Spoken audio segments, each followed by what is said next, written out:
Yes, 8:30, I will call this meeting to order and take a roll call. Dave Larson here. Stacy Klein. Andy Todd here. Yep. Kevin Whalen. Tony Munson. Randy Severson. Okay, Kellen is the only one not here, and we knew he was gonna be in West Dallas, so. Okay, and just for information, others that are here. Good morning, Susan Fisher, Corporation Counsel. Haley Passo, DLM. Mark Carlson, DLM. Kathy Nelson, DLM. Okay. Certifying the open meetings laws have been, requirements have been met, and I believe I saw that they are met. So unless somebody thinks they weren't, let me know now. So we have a 13-item agenda this morning, looking for a motion. Motion to approve. Second. Second. Any questions, comments, changes? All in favor, say aye. Aye. Minutes from the July 2nd meeting. Get a chance to look them over. I'll approve those minutes. Motion to approve. Second. Second, okay. Questions? All in favor, say aye. Aye. Item 6 is a zoning update with discussion possible action with Mark Carlson.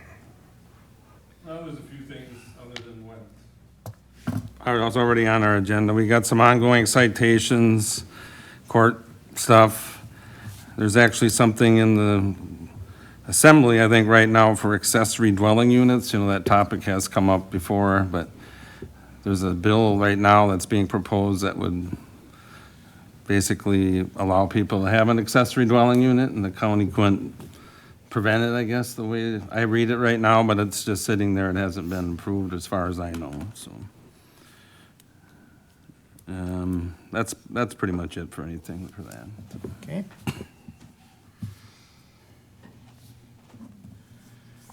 Item 7, economic development, commercial versus conditional use permit with discussion possible action. Doesn't say who's going to start the conversation. Okay.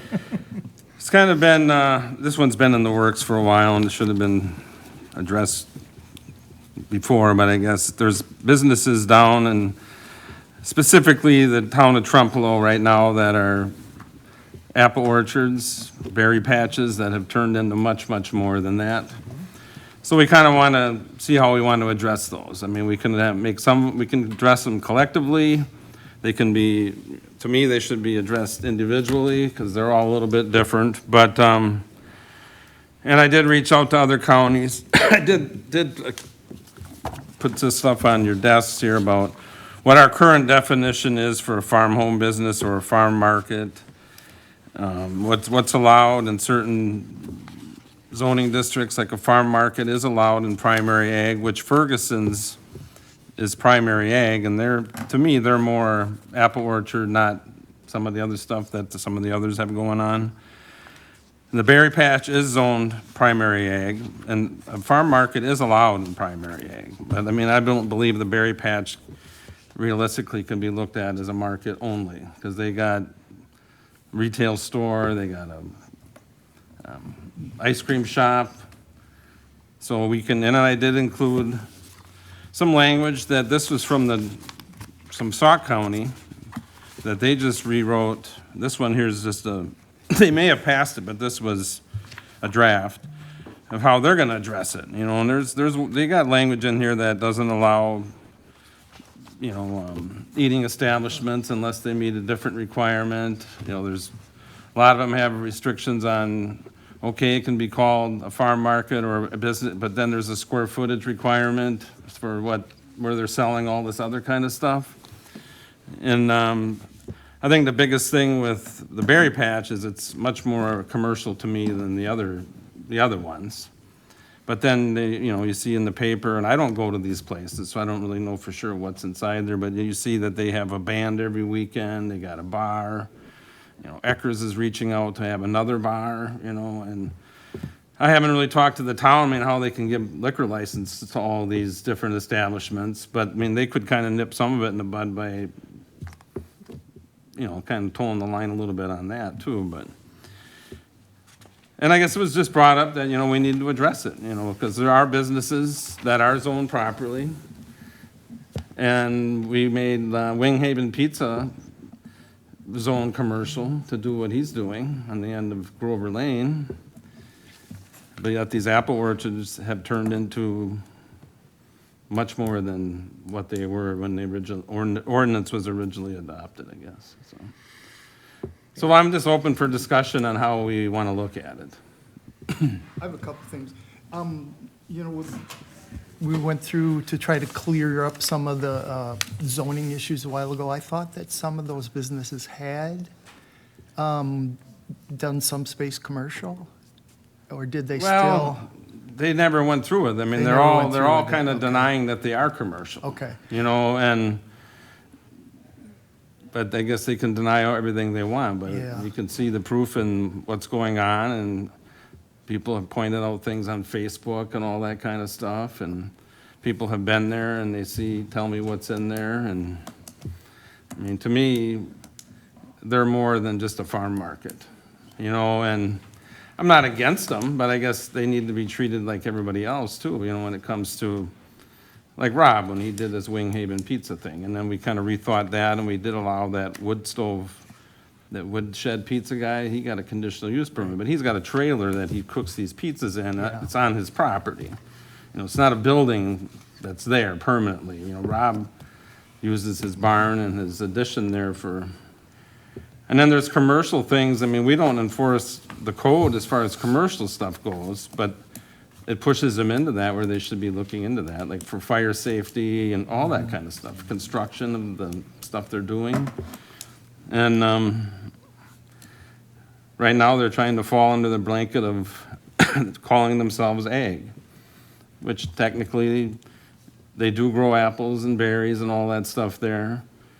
But to me, a beer tent is not ag, or a ice cream shop, or a clothing store, or whatever some of them have going on there. There's allowable, like a certain part of the building could be used for retail sales, but there's a tipping point of how big of an area it can be, So, And then one more thing, too, you mentioned something about you thought of Ferguson's as a different situation than the others. we didn't really address that one specifically. It Okay. was the other three that were pointed out for the most part. And I have been to Ferguson's. I know they got a little store there and they sell Apple stuff and Well, you products. actually have to pay an admission. What's that? You have to pay an admission. Well, I don't know if that's something that needs to be addressed.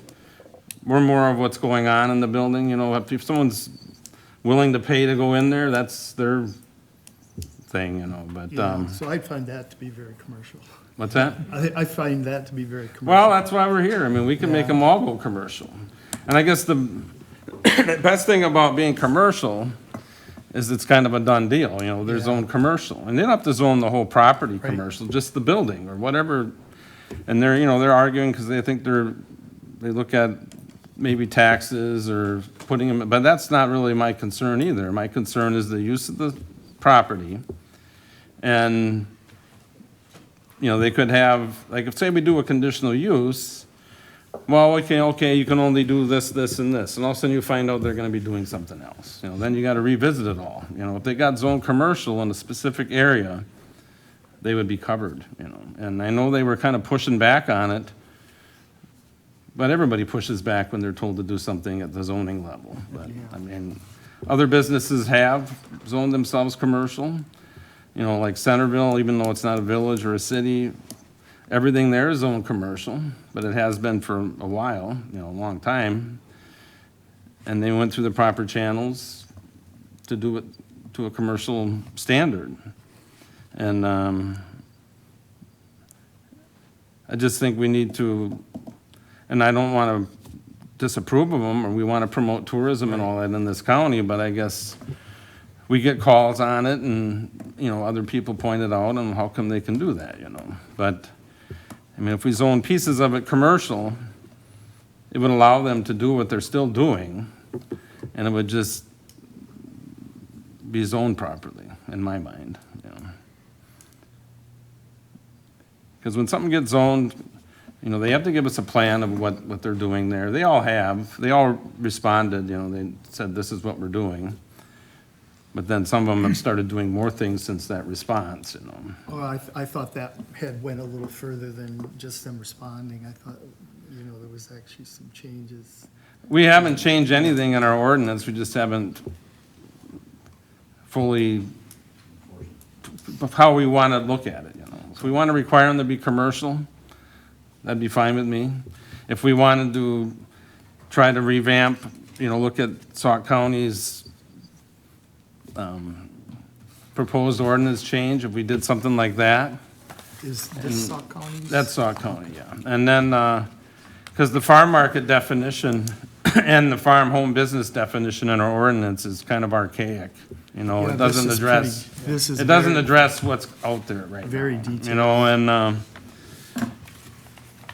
And, ag tourism is a thing, and I guess it's, Yeah. they wouldn't be doing it if there wasn't people coming there to use it, or they wouldn't keep having something every weekend. I just think we need to address it in some way, shape, or form, and, I'm just open to anything as far as how we want to look at it. If we want to concentrate on it being commercial, I'll reach out to them and say, okay, you need like the berry patch, you need to rezone pretty much all the new buildings that are going on, they're commercial.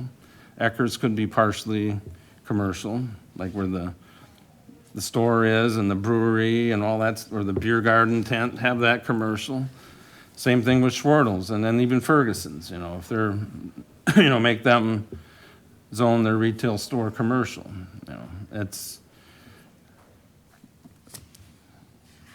And then some counties, some responses are, well, I wouldn't let them do it, well, we can't go down that road. And then the other one's conditional use. I mean, I was leaning towards conditional use all along, but then the more I think about it, is, conditions are put on for what they're proposing they're doing. All of a sudden, they start doing something else, it's not one of the conditions, So, commercial would kind of take care of it collectively. Stacy, you had a point? Well, I was wondering if you could go into a little bit more detail, because you mentioned, like, say if they're zoned commercial, then there's gonna be other things like fire safety. What other? Well, when things someone would that builds something to a commercial standard, they have commercial building code they're supposed to be following. The outlets, the smoke alarms, all that kind of stuff, and if something stays small enough, it might not be all that entailing, but if a bigger scale building, they have to build things to a commercial code, and they have to have X amount of, and if it's big enough, they gotta have probably a sprinkler system and all that sort of stuff, and then another thing we zoned commercial was Monarch, it's up on Shelley Ridge, he's like a wedding venue type thing. He got zoned commercial, and and then there was some discussion about specifically the older buildings that were designed for something else. I don't know how they'd have to work with the commercial building inspector, how they can revamp something, but, and I'm not a commercial building code inspector, I'm not even a building inspector, so it might not be all that entailing, but Andy would know, he did it on his business, but that was from scratch, some of these newer ones, or these ones, or like anything at the berry patch should have been new from scratch, and some of the other ones, they kind of refurbished what they had, So do you believe if we made this change to commercial for these places, would we be creating a problem? I can't think of the right word, for these people that have already built and now they would have to go to more expensive? Could we be creating a problem for them? Well, I mean, if you're gonna open a That'd be hard to business, overcome, if you're gonna open a business, you should be aware of some of the requirements of having a business, the commercial thing is our use thing, and that's all it is. As far as building code and all that stuff, it's up to them to provide or do that. That's their follow-up. You know, when we permit a commercial building, we permit the building to be sitting right here, Right. and that's it. Yeah, You know, well, I and- understand that part, but I'm talking about some of these that have, I'll call it recently been built without the commercial zoning and rules that went with that. Would we be creating a hazard, not a hazard, it's not a hazard. Hardship. A hardship, that's the word I'm looking for these people that have already established, when maybe we should have been on top of this a couple of years ago, so they knew prior to building that. Well, when they turned the permits in for the newer buildings, it was called an ag building. it was You know, they had ag building right on their permit. Okay. The newer ones. what? Okay, So everybody tries to skirt the issues, but it's up to them to do things right as far as a business Okay, okay. operation, not ours, I guess. Yeah, maybe we need a chapter in our ordinance for agritourism. We could add something in there. We Could could, we we do could a call lot? it commercial and then Yeah. just have it listed in our commercial uses, you know, of what it is, you know, just to kind of give an overview. Well, it goes to what Mark said. They come in for conditional use, but they changed the conditional use over time to something different to favor whatever Well, they was changed going on their at the time. uses, not the conditional. Right. That would be the only benefit of commercials, and we wouldn't have to revisit it. Right. I think conditional uses are better because you're not spot zoning little pieces of properties. But then the conditional use permit is somewhat specific on their operation. Well, there's, if you're okay. Andy? One, when it comes to your commercial versus your ag or your non-commercial, is you can actually, don't quote me the number, because it's been a while, but you can actually build a building 50,000 cubic feet, size-wise, under that. Okay. And one, you don't need this approval through zoning. All you need is a zoning permit, you don't need a building permit, as long as it's commercial. And then if it's commercial, they don't even touch it. So the state, you don't have to have inspections, you don't have to have nothing. So I long went as in it's- there, of course, I did, but I'll put it on record, but I had all my plans and stuff done for my car wash. Mm-hmm. But I needed zoning. That's it. Yep. I didn't need no inspections, I didn't need nothing for my car wash because it was under the 50,000 cubic feet. Right, yeah. So that is a problem, I would think could be a problem in Trempealeau County because there is no inspections. You can get around that kind of stuff. My opinion on possibly something to look at if we're gonna table it till next month or how we're gonna do this, so we can do some research on it, is the idea of ag being seasonal. I mean, that's just something that we can look at for hardship and so on and so forth. yep. You know, if you're gonna run year-round, then we really need to look at a commercial deal if that's what's gonna happen. But if you're not gonna run year-round and go seasonal, when it comes to the season of ag, I guess you'd say, that we could look at something like that saying, instead of affecting all these businesses that are out there right now, hey, this is how they've been like the apple orchards. I mean, I'm just throwing it out there. I mean, sure, I know they're there to try to make money. You gotta try to do what you can to make money to keep running. And of course, it's good for tourism, but in the long run, is that a bad thing under ag? Because how far can we go with ag when it comes to that? Just selling berries or just selling apples? I think, I don't know, just my opinion would be something to, the seasonal thing could be something we could look at. Yeah, and that is under, Sauk County addresses that. Yeah, it's under their seasonal part is 45 days. Okay. That's what it says here. Activities may only occur for a total of 45 days of the calendar year and all combined seasonal activities. Well, I mean, that's, And that could but change. these ones here are more than 45 days, you know, like, and then like the berry patch, I'm assuming they're probably open year-round, you know, and then the other ones, not so much. I mean, like when they had their flowering, like Schwartels sold hanging baskets, and then it kind of went away for a while. Now it's getting to be sweet corn and all that stuff, and then they sell that, and that's when they bring in a band and some beer to make people buy more, I guess. And same thing with Eckers, you know, gets more busy, you know, during the apple season, you know. Same thing with Ferguson's, you know.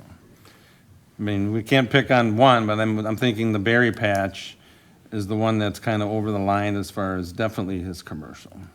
The other ones, if we want to look at them all as one, you know, the seasonal thing to me would be a good thing for a conditional use permit. Says you can only operate from, I would probably go longer than 45 days. I'd probably go the whole summer into the fall or something like that. Yeah, because 45 days is just. You know, I mean, that way it could be from May or April through November or October, end of October. You know, that way you catch the pumpkins, the apples, all that stuff, you know. And we're not gonna, I mean, things might overrun a few times, you know, we're not gonna have a stopwatch, oh, you're 1 day past, you know, and realistically, we know they gotta harvest their stuff and sell it when it's When it's ready. harvestable and ripe, you know, but, I mean, I can definitely play around with the Sauk County thing and try to tweak it to our thing, you know, and I guess, you know, there can be a section in there, you know, if it's not seasonal, it has to be commercial, you know, if it's seasonal, you know, we can either allow it to be a permitted use, and if it meets all these guidelines, you know. Because a permitted use means it can happen, you know. And just, but give them some stipulations. Once they tow over that line, it puts them into the next category. And it's a good time to do it, Mark, because of the fact that we are going to be encouraging it with the Economic Development Committee. That's Yeah, I one of the know. things that they highlighted when we had the university do the study, what was the hot topic, what was the hot industry to have, and it was, of course, an ice cream shop, and have it within range of the or the municipalities. And if we're going to be promoting it in one, we want to have the lines clearly drawn in another. So if we could get that drawn. And the commercial idea of by time, seasonal is excellent as far as when you're dealing with agritourism. I agree. I mean, I know some of our stuff contradicts each other, because I know one thing wants to promote this, but then we gotta kind of keep a handle on it all, you know, and if it's not in our ordinance, then it has to be addressed like we're talking right now, you know. I mean, I think the kind of way I'm understanding or hearing a little bit of it is look at the Sauk County, they spelled it all out, and don't adopt their stuff word for word, but tweak it to our use, and either have a permitted use if it follows this, or it needs to be commercial if it follows this. And then kind of list everything under the permitted use, and, because they gotta meet health standards, you know, that's a whole different story, you know. I mean, Eddie goes out and inspects the ice cream shop. He's got stories with that, so. And, as far as the food trucks, he inspects all that too, you know. We would just look at the use, and then probably some requirements for sure for, like porta potties and stuff like that, you know. But Seems to me that that's kind of where this group is going to. Have you maybe start with the Sauk County? Yeah, I'll one reach and- out to and Sauk come County back too with- to see what they actually passed, because the one that gave it to me, she actually worked here at one time, and she works in Sauk County now. Okay, So she's the one that responded back the best with all that information. and then see where. The other ones, they just try to throw their weight around and say this is what they do and this is what they wouldn't let them do. Well, I don't think we're gonna say we can't let them do it. We just gotta find a way to make it fair for everybody. Right. And maybe not all of them will be treated the same, you know. You know, if one decides to be this much, it'll be treated as such, you know. And if the other ones are more seasonal, maybe we can try to have a little more leeway there on as far as the commercial stuff goes, you know. But yeah, I can definitely tweak that and play around with I it. was even thinking maybe, you know, your idea, you said May to End of October. October. But the Yeah. places start in April too. I'm just I can thinking talk if with we Ryan, pick I mean, that I know period of Ryan time Schwartz is- probably is the only what- ones out of that group, just to say, what's the time frame you Yeah. actually do run this thing? And, And then do some of them run in the spring for flowers and plants? Yeah, and Ryan then does. Close their doors for a month or two and I then think, go well, again? it seemed like he did for the flowering, and then there was, There's a break. yeah. There's a break, and I'd be more inclined to say, pick a number of days rather than a date to a date. Okay, Right. yeah. Well, does anybody do Christmas, like sleigh rides, or do Schwartles do like the Christmas stuff? Do I go Not that far? I'm aware of, I know, what's the one over by Blair, Kelly, or, Lily of the Valley. they got zone commercial, Lily of the Valley, you know, their building, because they sell, that's a store, you know. Yep. They got sleigh rides, but the woods that they drive around in isn't zone commercial, but they do offer that, but I don't think, not that I'm aware of, at Schwartles or Eckers or anybody that, I can ask them more specifically and, but, Sleigh ride's considered ag? or is that considered commercial? So that's what we have. To me, it was just adding to the days. Right. Longevity of, you know, if you're Yeah. going May till October, well, you could be, Well, right, yeah, obviously, they're not gonna be doing snow sleigh rides in October, but, last winter, it would have been no days, but, I think that's a whole different ballgame, and I think that's, you know, I would say that's somewhat ag, I guess, because they're touring, going through over the hills and through the woods or whatever they're doing, but I guess that's, but I guess I'm with you. Why worry about the days? Either if they're not open year-round, you know, then they could probably be a conditional use, but if they're open year-round or doing more business than what, yeah. I agree with that. I mean, I can play with that, and, I mean, a permitted use means they're allowed, and a conditional use at least gives us a little bit of leeway.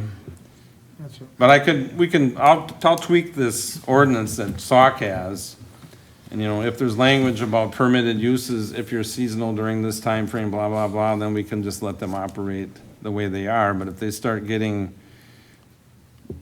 we'll just have to find a tipping point, you know? as you said, alcohol sales or whatever, like you said, I mean, that's more than just farm. That's, Yeah, Eckers, I believe, makes their cider from the apples they have, you know, and Almaro is zone commercial. correct. And so is, Timber Ridge, you know, they did all that, you know, and they did it because they were made to do it at the time. Well, to me, if I was them owners, I'd be crying discrimination then if, you Yeah, I know, mean, that's we have kind to of what, follow. it hasn't really come to that yet, but it's definitely questioned, you know. Correct. Especially, one in particular is above and beyond what it ever was in the first place. You know, went from one tiny little garage to pretty good sized compound of whatever going on there now, you know. And they all sent information in, they were all cooperative, but some will be more cooperative than others when the push comes to shove, I guess, put it that way. And, but that's not really my concern either, you know. Once we know how we're gonna treat it, we'll just treat it that way, Yeah. yeah. Well, is there like For the complaints from clarity. neighbors, like, okay, take Keene Trucking, dust, noise? So is No, there I haven't complaints? really had any complaints, but I guess I'm guessing that if we start doing rezones and conditional use and send out public notices to the neighbors, they're gonna come in and have a few things to say. But that's the point of Correct. the public hearing. We'll just have to sift through the animosity and just the facts are the facts, you know, yeah. But I think it'll be so good to have more clarification. I mean, now that these have Right. kind of blown up into things we didn't anticipate, which they're good, you know, they're great for our county economy, but I go back to those other business owners that have already gone commercial. yeah? Yeah, and I would like to give them the opportunity too, if we're gonna make some adjustments, that maybe there's some changes that can be made for them. Yeah, I agree with that, you know, I mean, rezoning is an easy out, but we all know what spot zoning is, and we try to stay away from that kind of stuff. But sometimes we just have to do it, you know. And that's in this township, you know, we're not talking about all the other townships. You know, there's some townships that if someone showed up in their township and started doing this and we told them they had to get zoned commercial, the town would not be on board with a rezone to commercial. Yep, They'd have to be explained to them, well, I know one. you know, something, but that's their choice, but then the bottom line is we do the zoning in this county. Yep. Their opinion matters, but they're not really the decision maker as far as, I mean, we don't want to go against the town's wishes, but I know, we're talking mostly about the town of Trempealeau for sure right now. But who knows what's gonna come up in other areas of the county. Well, I think we've kind of, Yeah, I mean, I'll look at Formative the, direction? I'll look at the Bureau or the Sauk County's ordinance, play around with it a little bit. Yep. come up with And something. come up with something that we can all agree on, and that's what we're to- gonna kind That of. we can all read and see how Right. it fits us after we Yeah, get and done. that's not a problem, and, I think that's kind of a nice way to do it, you know. Yep, And Okay. stress seasonal, stress certain types of activities, and that's it. And maybe, I don't know, I didn't get a chance to really read through it, but maybe even, and I don't know where this will fit, but just a thought to think about while you're going through it, where we determine a percentage of their Yeah, I mean, no, product. that's all nice to already- say, but I guess as Has far to as, come from their property, or something, something like I that. know Sauk County, they mentioned 50%. Yep. But, I mean, if they have language like that in there, we're gonna have to delineate that percentage somehow. Either go on inventory of them or go by their word, you know? So, I mean, that's, And what does that do for workload? I mean, when you gotta calculate out 51% rather than 49, I think we should stay away from trying to get involved in the business operation, but just put it on seasonal or effective as far as open all the time. Because once you start saying that, are you sure you're gonna be able to verify? And now are we hiring somebody to That's true. verify? one of how them responded back to the percentage of business as far as stating, this is what we make off our farm, and they made it sound like the highest percentage was farm related, but that was for, I don't know if it was for some other purpose other than zoning, but one of them stated quite frequently their percentage of income was mostly ag. They're gonna state that to benefit themselves, of Well, yeah. course, so. I mean, we all know that, so I mean, but, As long as they're in the right. Yes, yes. the things that get me are the beer tents, and then like a parlor or a store that sells something other than apple pies and apple candle, whatever, you know, something apple related. Even though, you know, even states in some of the language that you don't have to make it there, you know, it's just, you know, like it says whether or not manufactured on the property, but it's somewhat related to what's going on the property. You know, a T-shirt and a sweater and some jewelry and ice cream, not so much, I don't think, you know, but Okay. it'll be, you know, it'll be interesting, but I think in the long run, it'll be taken care of, so. Okay. Do we have anything else on that subject? Just want to add one thing, just so, I don't mind the idea of the beer.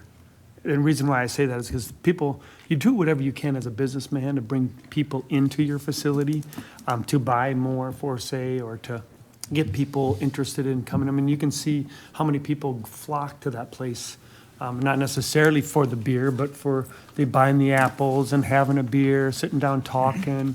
They go out there, you know, in the back with all the beautiful landscape and stuff. So that's just where I sit with it, just so you, I mean, just so everybody understands that.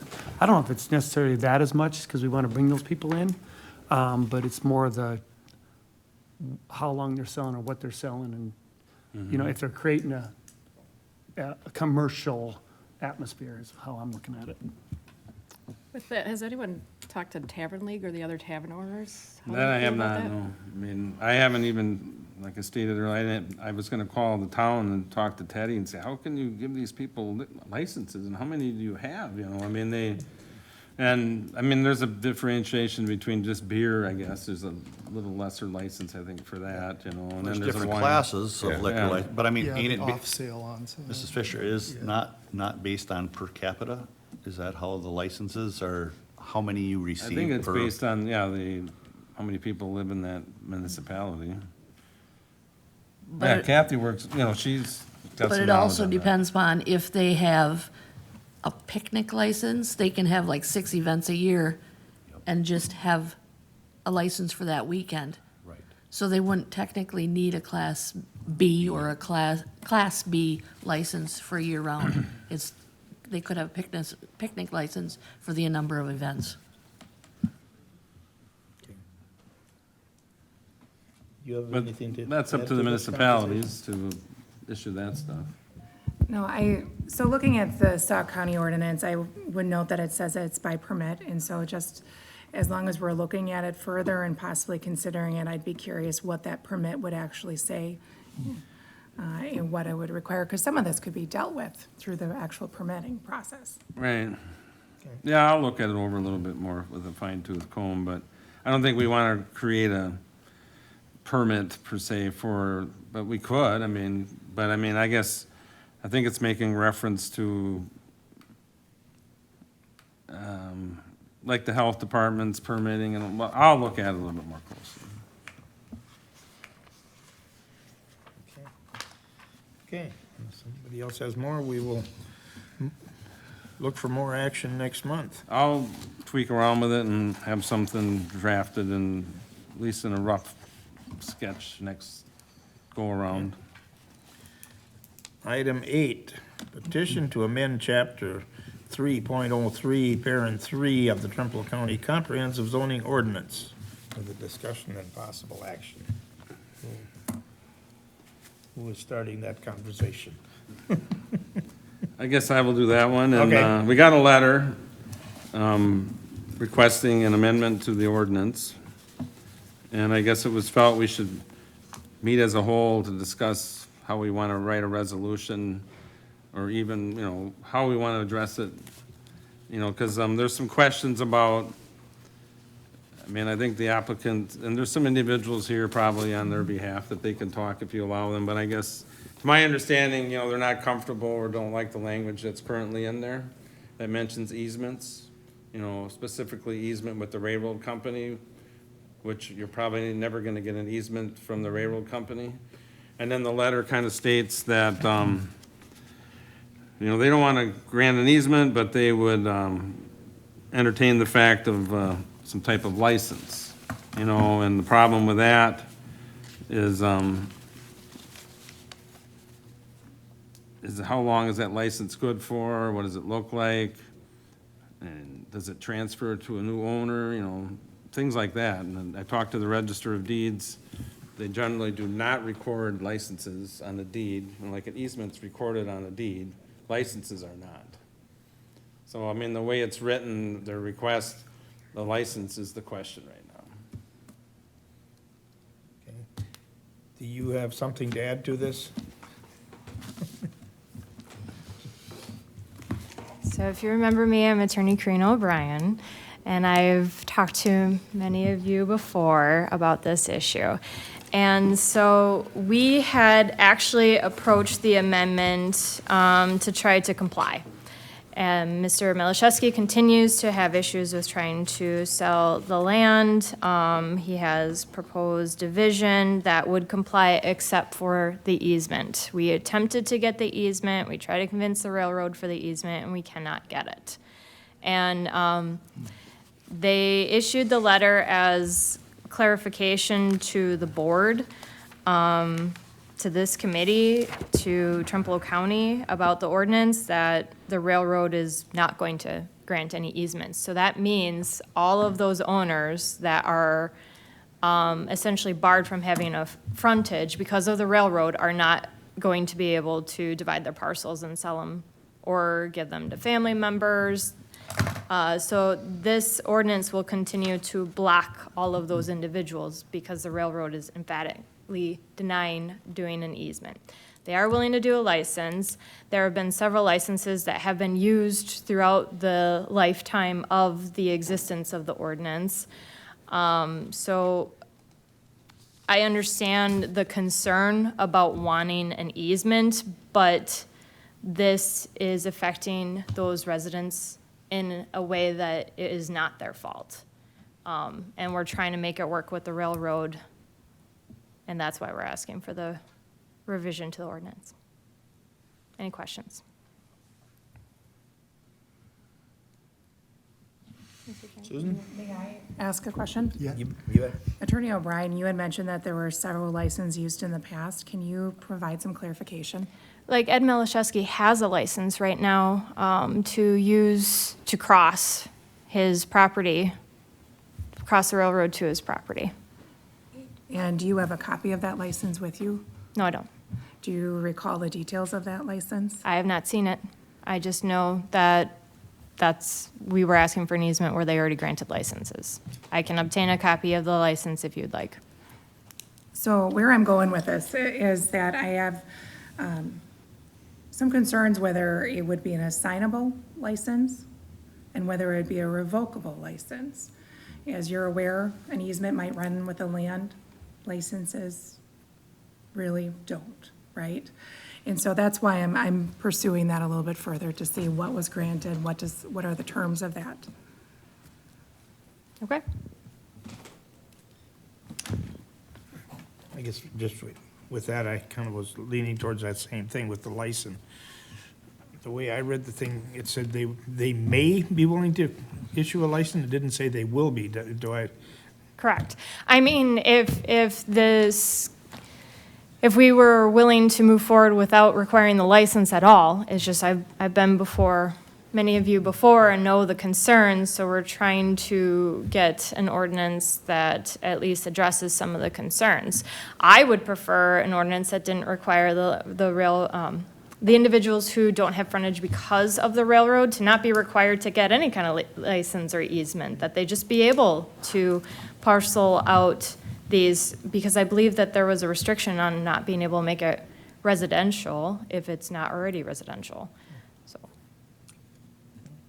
I have a question about one thing. You said it would make it hard for them to pass it down to family members? Right. How would it do that? well, for estate planning techniques, we typically, are you gonna transfer everything to your children all together jointly? I mean, we're gonna have partition actions left and right. So what we try to do is, all right, if you don't want to keep the entire parcel together, then maybe this child gets a percentage, maybe this child gets a percentage, this child's doing farming, this one does hunting, you get this land, you get this land. So, I mean, it takes away that option to kind of figure out what is going to fit those children's needs, and maybe continue the legacy. But maybe not as an entire farm if no one's going to use the entire farm anymore. Mr. Chair. Tony?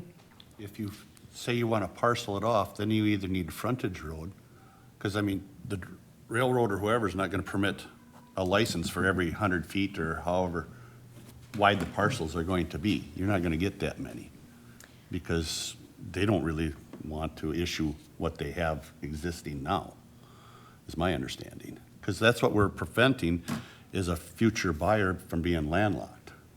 They don't have a crossing or access to road frontage, correct? That's the intent of this, is the owner to provide an access to a potential future landowner.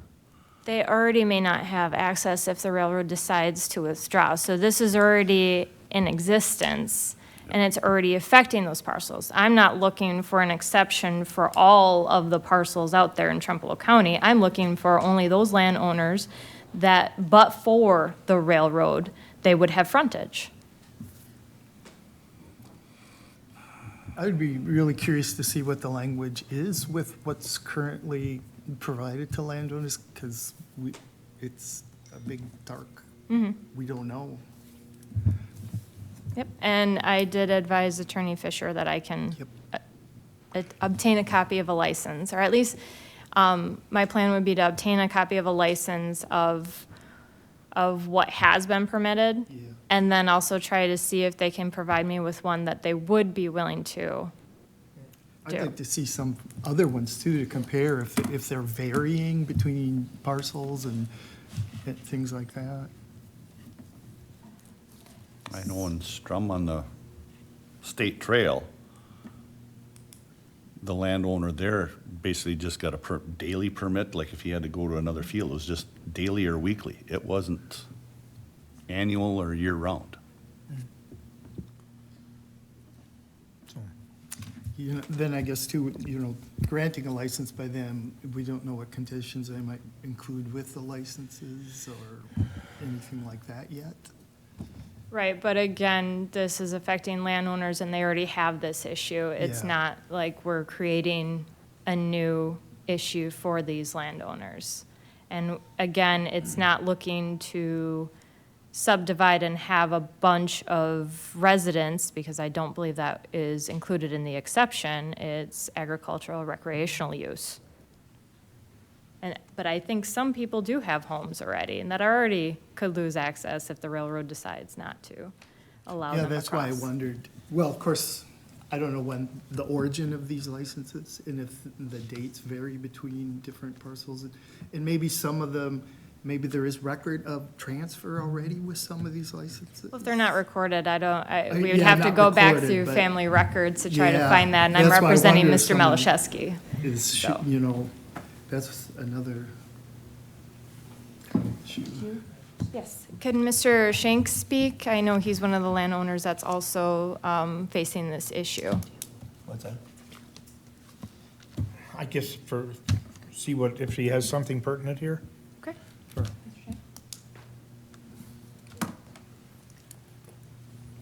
I guess we're just south of the Malashevsky property, and we have approximately 170 acres that's on the east side of the railroad tracks. I own it in partnership with my brother. We've got 2 homes there. We got 3 railroad crossings. I guess, we could look at it as a real hardship if we can't divide off the homes. And, I mean, they've been there ones have been there for 60 years, the other one's probably been there for 90 years. And both homes use the same crossing, but they both have their own wells, they have their own septics, they are separate. So I guess not being able to have the opportunity to divide them, I mean, that could create a real hardship. Just something I thought I heard you say, just clarify for me. Did you say you have 3 railroad crossings? Yes. But only one? But only one is used for where residents are. Okay. The other ones are used for field access. Okay. I have a question. Have you seen your wordage to, what your parcel has between yourself and the railroad? The license or? License or permit whatever. or No, whatever? I've never seen any license. It's been this way since the railroad's been there. Yeah, so it's another issue. So, well, What I don't understand, I guess I'm confused, is how the county is basically, when the railroad controls X amount of feet of right-of-way. So how is the county really restricting other than saying you need guaranteed access to buy a property? I guess we currently are requiring an easement for access. For frontage, yes. The request, if I understand it correct, is that if they can get a license for access, we accept that. Have I kept that clear, or did I make it muddier? Licenses aren't transferable, I mean, you can't, They aren't transferable, but that would not be our problem. The license process would be acceptable to us if they can get it. That's what the request is. Am I going to? That is correct. And frontage is not an easement. So they have frontage, but for the railroad. Right. Yeah. So it's just about getting across the railroad. Right. That's the issue. And the current exception requires an easement that the railroad is saying, nope, we're not even considering it. So we would be looking at something like saying what we have now, easement or license. Would that be the way we'd go or not, or where are we going? Mark, did you have something? I guess, I don't know if that was sent into the packet, but I blacked out the easement language and I wrote in red, an assignable written access license provided by the current title holder or holders of said railroad right-of-way and any other affected parcels. The written license must permit ingress and egress from said parcels to a public road right-of-way. That language was kind of taken from their letter of request. May I Go ask ahead, a please. question? Has the department looked at how these licenses are going to be tracked? No, we've never did this before. I mean, I talked to Register of Deeds, it's not gonna be tracked that way. I mean, we would have to do another thing in our department, I guess, and track Would them. it be I our guess. responsibility to be concerned about that? That's a good question. I think it goes back to that, whether we want to sell land that doesn't have a frontage or not. And so if we don't have a means of tracking it, and that would be a concern along with this, is what are we gonna do? How are we gonna prevent some sort of situation down the line that there's no means of accessing the land because the license wasn't assignable, or it was revoked, or whatever it was? We don't have a mechanism in place to put this, to affect it, is what I'm essentially getting to. And I hear that concern. It's just about the residents who are currently not allowed to use their land the way that others are because of the railroad, not because of any other reason.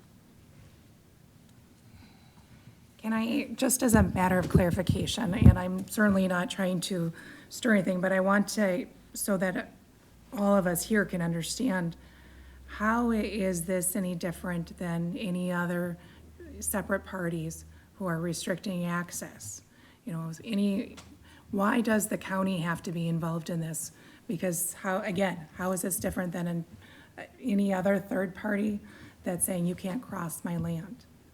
Because at some point, there had to be a decision to purchase this land over here and to purchase this land over here. So the decision to cross over the land is between these parties, right? And not the county.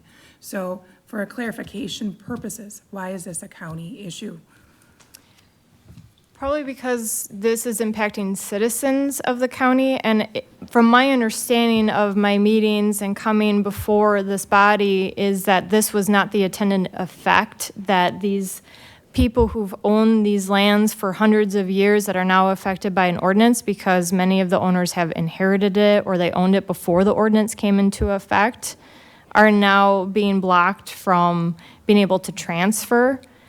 So I think it becomes the county's problem because the county created the ordinance that restricts their ability, and it is something that was already on the property. I mean, I would have to go back and look at records at when exactly the railroad was put in place. That's different than when you're looking at buying a parcel knowing that it's landlocked. And at some point, I believe the ordinance wasn't necessarily being enforced, so parcels were being sold without requirement of frontage, which is a problem from years ago that we continue to work on resolving, right? We try to buy frontage, we try to do this, we try to do that. We have tried to work with the railroad. It's different than working with a different party, because if a party is landlocked where they need access, they're able to sue it. We would have to do, a class action to sue the railroad in order to try to get access, but would that even be sufficient for the county if the judge doesn't grant the easement? It's an issue with the railroad, and I'm not looking at private individuals and buying and selling land. It's just, but for the railroad, they would have frontage. A question. How is that different than like what's currently happening with power lines and right-of-way? You know, things are being taken away from landowners with these situations all over the county now. You know, there's restrictions on building, 150-foot wide strip through your land that's there for infinity. And that's a newly created thing. Mm-hmm. So we're not taking care of the things in the county that are happening currently without, past, things that happened in the past. Well, if I remember correctly, a lot of those right-of-ways are granted by prior landowners, and so when you're purchasing real estate, I don't know all of the details of every right-of-way of power lines or anything else. I do know I've seen a lot of granted right-of-ways, and they show up in title commitments, owner's policies, where you know where it is and that you can't put a building there. Well, like CapEx and these new ones, they're within the last 10 years. Okay, and were those granted by the landowners? Well, we had no choice. Okay, I don't know. I've been on It this was with the railroad. Eminent domain. There was no choice. So then they would have been compensated, but then, Minimally. right, but then what happens for their access? They didn't have anything to do with that. Now, did they lose frontage? Does that affect their ability to sell it? Good questions. I don't have an answer for that. Is it their fault that happened? No, they had no choice. So then would this ordinance block them from being able to sell? Well, I mean, they can sell it as a whole compared to the parcel. railroad property, Yep. this entity owns the rights to that property. You can't build underneath it, you can't. Right. Just curious, I don't know, there's a lot in play. May I ask a question? Go ahead, please. I had asked about the signed, or the licenses. Railroads typically move very slow. And so if you're asking for others' licenses, or what they would be willing to grant? Is there a reasonable time period that you might have that information? We were able to get a response in a couple months, but we had to get a hold of the right person Yeah. and continue to, So you got the problem solved, you know who the right person is now? For now. who knows?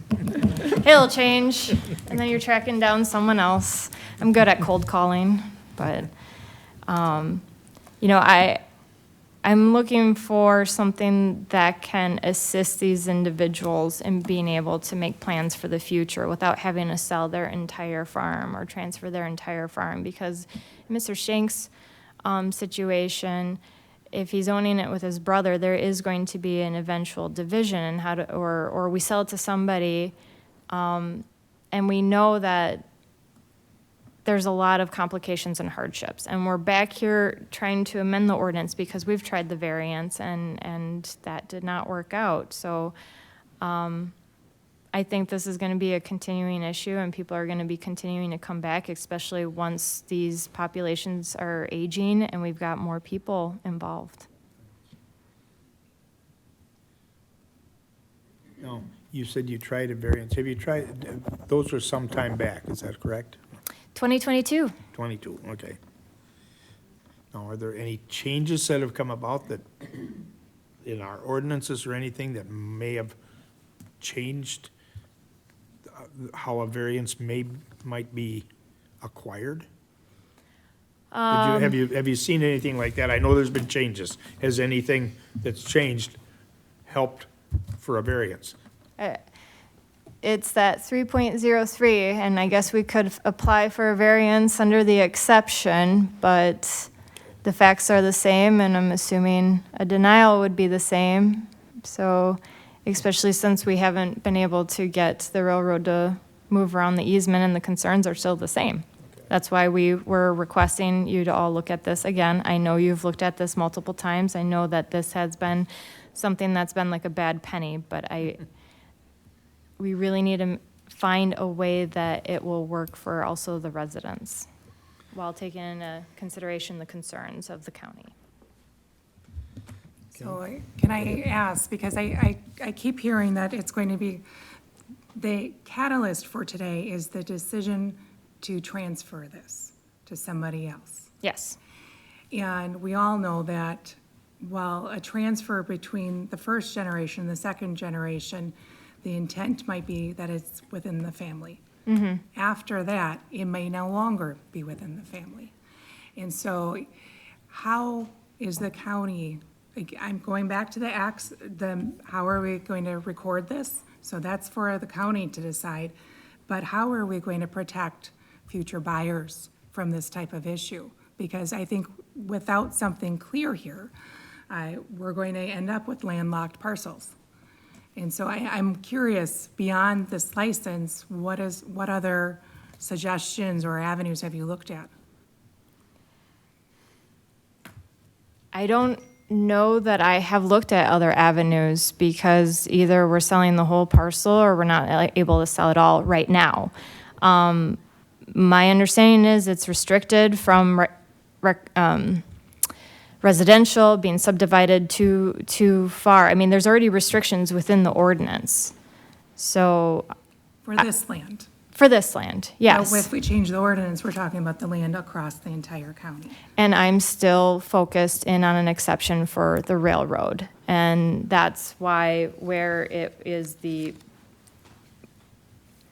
we already have existing parcels that do not have railroad frontage and lie between the party that is a property that is a current or former railroad. Our requested change took your language and all it did was replace easement with license. So I hear the concern, but we already went with what you were looking at and suggested license instead of easement because of the response from the railroad. Susan, were you referring to like further splits? I am. Yeah. I am, because this is going to be a countywide issue. You know, Supervisor Larson was talking about the variance, which might deal with the more specific issue, and obviously that would be before a different board. But this is a broad issue that's going to affect everybody in the county that has this type of land. And so, you know, recognizing that ordinances are created with a purpose, recognizing that there is a general requirement under state statute that those ordinances consider the promotion of public health, safety, convenience, and general welfare, and to encourage planned and orderly land use development and to protect property values, as well as to permit careful planning. That's part of it. That's what's entrusted to this committee and to the county board in whole. So I'm looking for how do we resolve that, because I do have some concerns without seeing the license that this is going to be, you know, something that's specific to the owner and it's going to be revocable. And an easement is not going to have those same issues, right? Jen? Right, and I understand those concerns, but right now the ordinance is not having the effect that it was intended. The railroad's saying no easements. So you have an exception where someone can't get frontage because of a railroad, and that railroad specifically in Trempealeau County is saying, we're not going to grant an easement. So the language is essentially, you know, maybe voidable because it cannot come into effect. This exception does not exist for anyone who has a railroad blocked property. Because the railroad has gone on record, will come here and tell you they're not going to grant an easement. So one of the reasons because I was involved in this about a year ago, was for the county not to be involved in third-party decisions. And that is essentially what you're not considering with the reason why this was implemented. We're trying to say, okay, the railroad, you have the right to make those decisions on who crosses the land. And so going back to it, if we were going to consider this, we need to have a means to implement it. And I understand that I don't have an answer for you on that, but what I need to make clear is that the railroad in question isn't going to change on each different track down. The railroad in question is saying we're not granting easements. So it's very different than when you've got a different property owner at different spots where I can see, yeah, that makes sense not to get involved in third party, but this railroad is giving you a blanket statement that this exception will not work for any property owner that is blocked. But doesn't the railroad have the right to make that decision for its property? Yes, and the county also has the right to adjust the language so that all of these owners are not affected. This exception will not work for any of those owners. So going back to the same question I had, and I think the question that the Supervisor Larson had, is that there's a means to address this through another process for individual owners and individual railroads, because there are probably several railroads that cross through the county. And this is an ordinance that would affect the entire county. Again, we would need to see the specific license to have more information here. And I advised, if I can locate one, I will provide it. And can I just request further, I think we need multiple, I'm assuming CN is Canadian Northern, that evolve this tract. I can see if they're willing to provide more, and I can see if Mr. Malashevsky has some, but I can't say I'm going to submit all kinds of licenses when I have one client that's petitioning. I could try to drum up a grassroots, you know, from every owner and ask them to please come and give testimony as to how this will affect them, if that's what you're looking for. But surely you see that without having that license, we don't know whether it's assignable. And I advised I would get you a copy of what I can get a copy of. Okay. Yeah, I think it would be very helpful if you could come up with a couple of others. If you can do that, that would be very helpful. I will do my best. Okay. I Tony? know in the northern and Town of Unity, one party owned land on one side of the state trail, which is the old railroad. They could not get a permit. So fortunately, the landowner on the other side, because they own both sides, was willing to sell that party some land, so they got road frontage on both sides. Whether that's an option for Mr. Malashevsky to sell land to the backside owner, You mean the Elk Rod and Gun Club? or whoever it may be. I don't know, but I mean, he's not basically landlocked. He has options, he's just unwilling to move forward on that option. Because the offer that they made was significantly lower than fair market value, and I thought we were supposed to be promoting the value of land. Things are only worth what people are willing to pay. If it's offered at, anyways. Yeah, So are we to the point that, So just so I'm clear, Attorney O'Brien is going to provide, if you want to send it to me, somehow we're going to have to continue this forward. So that's why I'm asking him questions about timing and things like that, so that we know what to do, what the process is. Within the next couple months, is that fair? What's a reasonable time period to send the licenses to the county? I don't have a time frame. I would try to do it as soon as I can, but Yes. I'm going to be going back to the railroad saying, give me copies of licenses, please. Yes, and I know they take forever, and as soon as you find that one person, it's hard to find them again. So I know that, but once we have the licenses here, is your request that we continue this discussion forward and we notify you? Yes. Okay.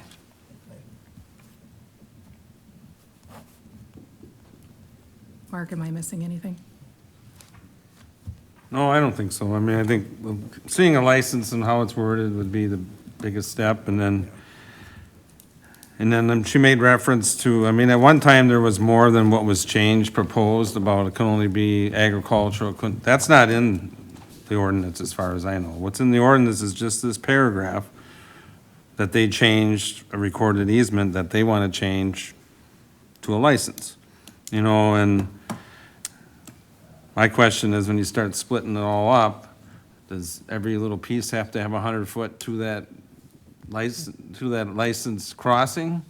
And then an easement through the rest of it, or, I mean, we're gonna have to, I guess the biggest thing is see what the license is all about. I mean, I got a copy of a blank license that people fill out to get like an application, but I don't have anything in writing that shows what they have an agreement with anybody.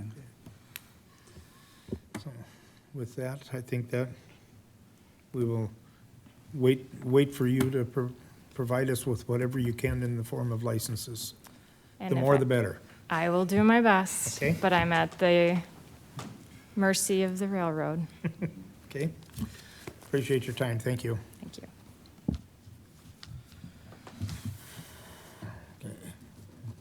And from our part, we sit and wait till we hear. Is that, okay, yep.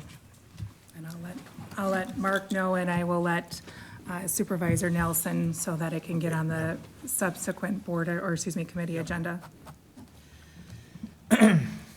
Item 9, Trempealeau Lakes Grant Update, discussion, possible action. Haley.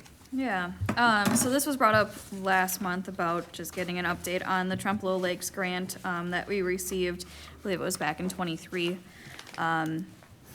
That was applied for, by previous individuals, so I am picking up from where they left off. The grant is for the writing, planning, and, like data collection work to develop a plan to move forward with the Trempealeau Lakes.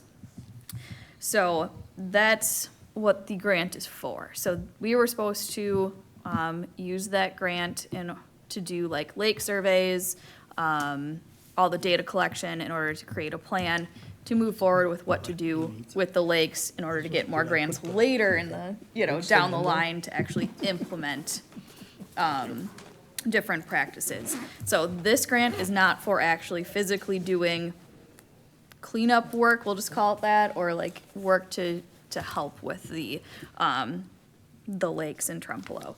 So the part that's a little off on this is that DNR has been doing a lot of data collection, and they've been doing all the data collection that the grant was really for. And they did it themselves, and they created a final report that was just published, I think, at the end of June, for all the findings that they received and did for the Trempealeau Lakes. So at this point, the county needs to talk to DNR if even the grant can be modified to use as an action. I'm gonna call it like an action grant. So you can actually use those funds to take action on doing work for the Trempealeau Lakes instead of just the planning of it. Because the grant was originally, we would do the data collection or hire a consultant firm to do the data collection and provide a final report. Well, that's already been done by DNR. And so at this point, I don't know if we can use those funds anymore, and they may have to be turned back to DNR. So there needs to have a discussion on, if there is even something that they can modify it. The grant is very specific on what it can be used, so it's going to be up to DNR if they want to somehow modify the grant that they are providing. So I cannot guarantee anything as far as like if it can be modified. So that is where that is. As far as like the grant paperwork, or where the grant is, so no funds have been spent out of it. And so so I do have the report that DNR did publish. I did email it out, I believe it was yesterday, and I can always get you guys hard copies if you want that. You can stop down, today and I can get you that. But at this point, the findings were that there was high amounts of legacy phosphorus in the sediments at the bottom of the lakes, and then there is also a very high amount of nitrogen coming in from the groundwater. A lot of the lakes in Trempealeau are groundwater fed, so they're not actually just the backwaters of the Mississippi, so they make a unique process, or they're just a unique ecosystem in Trempealeau because they are groundwater fed. So the two big things are the legacy phosphorus in the sediment, so dredging could be done. That also then inhibits any native plants from growing and doing all the invasive like curly leaf pondweed and everything, and they get those biomats. So it's just kind of like a culmination of all kinds of issues. So actions that really DNR was proposing is potential dredging of the lake, which would make them a little bit deeper, make them a little cooler, get rid of some of the phosphorus. It won't remove all of it. And then trying to reduce the nitrogen in the groundwater. Now, the actual action to reduce that nitrogen, that's where there's a lot of question, because that's a hard one to answer, and it's throughout the state of Wisconsin as well. We're not the only ones dealing with high nitrogen in groundwater. So there is some thoughts as to what could be increasing the nitrogen in groundwater, and the way to reduce it is, probably changing some of the practices done upstream or uplands on the sandier soils in the Trempealeau Terrace. And that you have to get some key players involved in that as far as community-wise. And there wasn't a great action plan or a specific item proposed to reduce that nitrogen. So I know I'm being a little broad on that, on the action plan, because there isn't been set forth on an actual plan to move forward. There is the Friends of Trempealeau Lakes group down in Trempealeau that they have been trying to figure out what they can do. We, as the county, along with Friends of Trempealeau Lake and UW Stevens Point, provided a listening and an educational session for the nitrogen optimization pilot program. So that helps producers test out different ways to potentially reduce nitrogen that they're using and see if they can, they do get paid or compensated for doing these studies to figure out, okay, can I actually reduce the amount of, say, like nitrogen fertilizer I'm putting on, but still get the same profit and the same production at the end. But no one after that moved forward with the pilot program at that time. We have been keeping in contact about seeing if they wanted to, it's a reoccurring right now with the budget, it's reoccurring, but I can't say it'll be there for, the next 10 years. It could only be here for another year. But I cannot force somebody to do a study if they do not want to or try something else. So it's a lot of education and hoping that key players try to change their practices, which is a hard sell, as we probably all know. Changing practices is hard in all occasions. So with the grant, getting back to the grant part of it, the discussion has to be had with DNR about even if it can be modified into something to do an actually physically pay for an action being done. So that's the update I have on the That Trempealeau Lakes. discussion involves you and the That's what DNR? I was Yes. Is that you? Yep, so I will have that discussion with DNR, with the grant specialist, and move forward with that, so. Andy, did you have something? Yeah, I got a question. Why would they do the report? Because it took us too long to do it? I think they were already in motion on doing it, even when we were applying, and I don't know, again, I wasn't the one applying for this. Yeah. I don't know if there wasn't a clear discussion with previous individuals in DNR, or where I feel like there was just a disconnect or a miscommunication at one point. In the language of the grant, the way the grant was written. Yeah, so if we could have worked with DNR, but we can't pay DNR with their grant, so that's where, part of it, because they already started doing data collection back in '21, and this was, in a 2023. So, again, I wasn't the one that applied, so I can't say the discussions that were had prior. So how much money was the grant for? $10,000. Can we do anything with that would actually be, that's not a whole lot of money? It is not a whole lot of money, and that's a discussion, that has been brought up. Is there really, you're not going to be able to dredge a lake for $10,000. If you could, I think everybody would be dredging at this point. That's, dredging is well over $1 million. Again, rough numbers here, throwing them out. And even, reducing, collecting, the biomat or something, I think that's gonna be over 10,000. So I don't know, that's a discussion with DNR, is like, is there even really, will the $10,000 be useful? I don't wanna say useful, but would it get us anywhere, in the actual action plan? So, good question. Yep. And it is one that I've thought of. Okay. Any more questions or comments about it?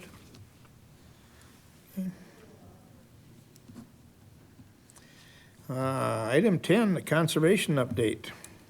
Yeah, Discussion possible action with Andy again. I'll keep talking. So not a ton. We've been busy. I've been out in the field quite a bit. Projects are going in. Some of them are a little slower than others, and others are moving forward a little faster. So a typical year, really, and we've had some nice weather here the last, 2 weeks or whatever, so things have really been able to get in.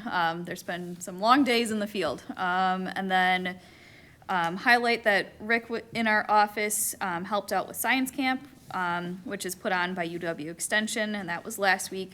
He went through different prairie plants and plant ID with the kids, and they seem to really enjoy that part of it. So actually getting the kids out walking the prairie at the park. So it's kind of fun to see.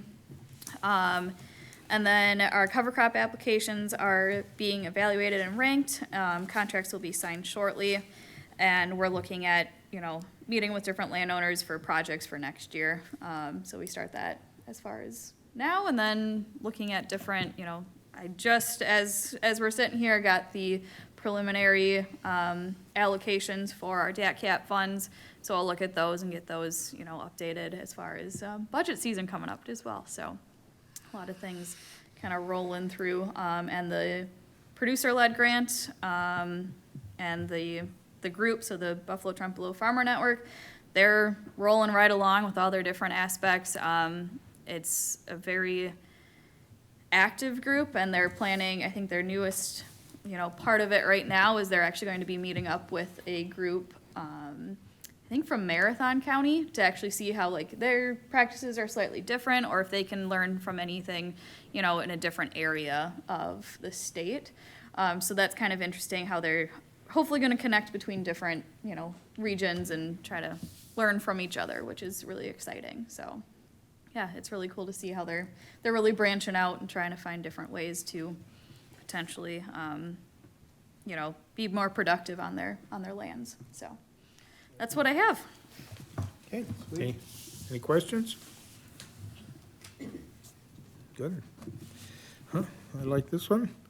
Future agenda items. Well, one we know is that, item 7, the commercial versus conditional use.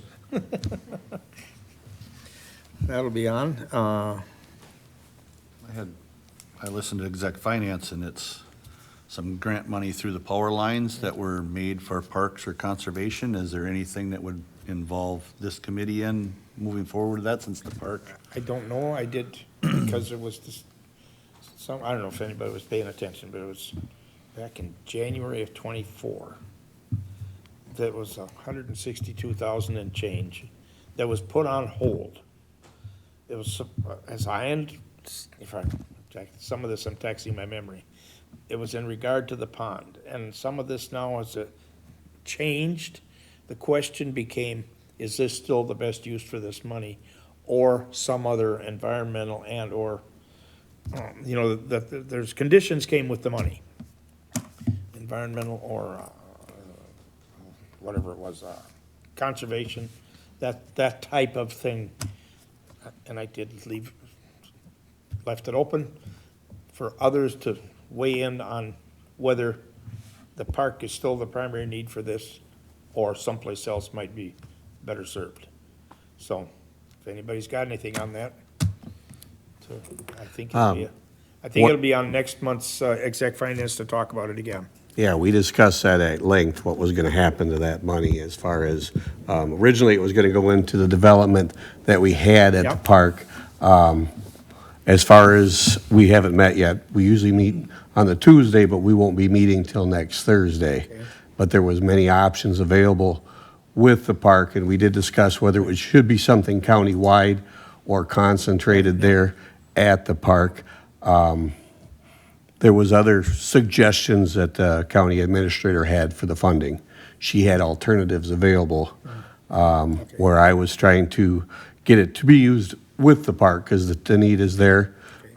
We have individuals that had donated the land that need to see some positive improvements done on the land for the park.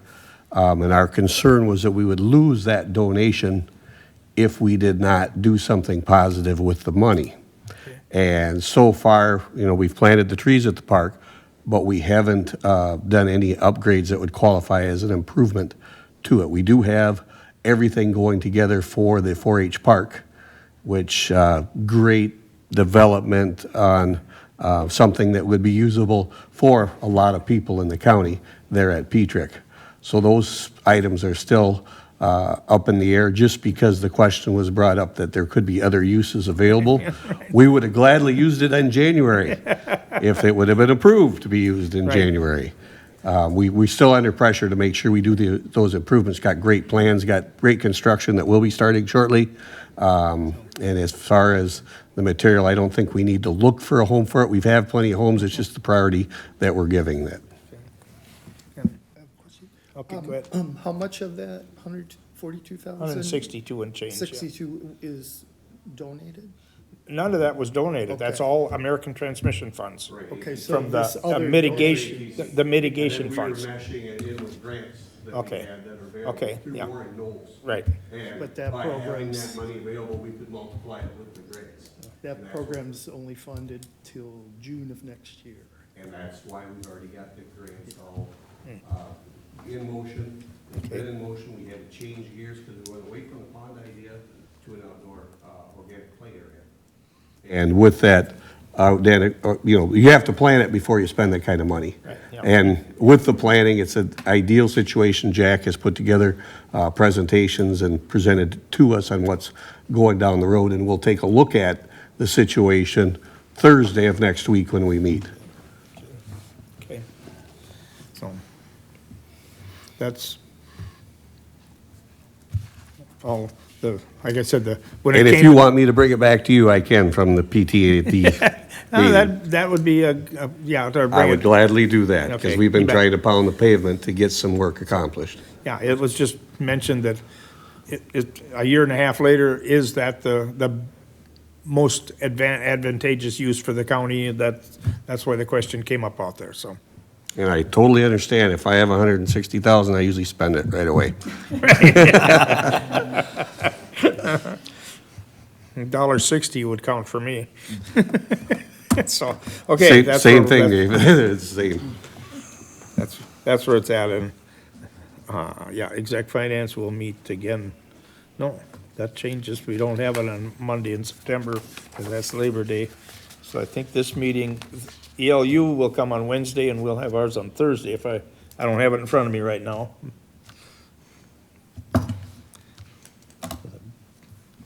I recall that being discussed, it's not on my calendar. But no, I mean, if the funds were not, if they're originally allocated for the park and that's its intent, that's fine. But I mean, if not, like you said, the rod and guns, since they lost the DNR funding for the trout rearing and all that, and that's a little tourism for the Right, county yep. too, is the fishing, maybe it should, some of it could go to That- that. But that's that's an just- alternative, right? Right, yep, so we have to look at the whole thing, I think, so.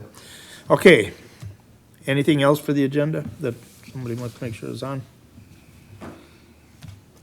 I get- I'll have something thrown together for that egg Yeah. stuff, and then Yep, there's a few things in the works, but I don't think it'll be next month, because there's a landowner that's supposedly gonna give some land to the highway department to build a new highway shop, be east of Oliva. west of. They would have to rezone the piece, and then they would have to survey it off, and then probably rezone it to commercial or industrial for the actual highway department. And I've talked with the landowner about that, I'm a little bit with, just in passing, I mentioned it with, the new chairman, but we didn't talk about it too much in depth, but that's not gonna happen next month already, but it's kind of in the works, you know. Okay, And okay, supposedly they need a place that's gonna be on the highway just for road band, so they can go in and out of there. And this landowner's willing to eventually, I don't know if he's gonna gift it, but it's gonna be a pretty good deal, the way it sounded, but it's kind of all in the, that doesn't quite sound like the plan I heard, but we'll see. well, yeah, then he was gonna get the property that's in Oliva, Oh, Yeah. in town. next to his Okay, then business. we're on the same track, yeah. But Strum, wasn't he's it? spinning it as, yeah, in Strum, yeah, he's spinning it as, it's just great for the county and everybody wins, I guess, so. But, Okay, well. Something comes about, that's, yeah, there's only, down the road, Yeah. at least 2 meetings. it would, if that can happen, it would solve a number of issues. I haven't talked to Neil or anybody at the highway about it, but he's. We haven't talked about it for a couple of months now. Yeah, I mean, it's fine with me, but there's zoning related issues for that too. It'd be nice if we So. did. Okay, well, It's 'cause it's the county, don't we have to do it differently, I guess. okay, we'll see where that goes, okay. Anything else that, now? Okay, items will probably come up as we go along that can be added, so. Next meeting date, Wednesday, September 3rd, 2025, at 8:30 in the morning, I assume. With that, I will adjourn this meeting at 10:01.